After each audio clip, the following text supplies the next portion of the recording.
ಜುಮಲಾಪುರ ಪಾಂಡುರಂಗ ತಾತನ ಮಹಾರಥೋತ್ಸವ ಅದ್ದೂರಿಯಾಗಿ ಜರುಗಿತು.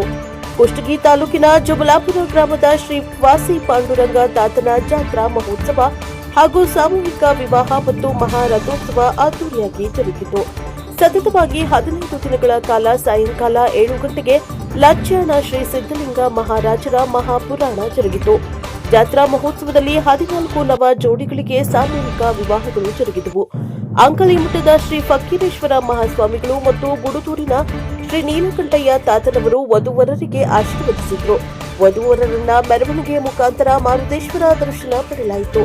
ನಂತರ ಮಹಾಪ್ರಸಾದ ಜರುಗಿತು. ಸಾಯಂಕಾಲ ಸಾವಿರಾರು ಭಕ್ತರ ಸಂಭವದಲ್ಲಿ ಶ್ರೀ ವಾಸಿ ಪಾಂಡುರಂಗ ತಾತನ ಮಹಾರಥೋತ್ಸವ ಅದ್ದೂರಿಯಾಗಿ ಜರುಗಿತು. ಈ ಸಂದರ್ಭದಲ್ಲಿ ಜುಮಲಾಪುರ, ರಾಂಪುರ, ತಾವರಗೆರೆ, ವಿಠಲಾಪುರ, ಸಾಸ್ವಿಹಾಳ, ಇದ್ಲಾಪುರ, ಅಡವಿಬಾವಿ ಗ್ರಾಮದ ಸದ್ಭಕ್ತರು ಮತ್ತು ಪೊಲೀಸ್ ಇಲಾಖೆಯವರು ಉಪಸ್ಥಿತರಿದ್ದರು. Bureau report Ammajappa, Jumalapura, LKS TV4 Kushtagi.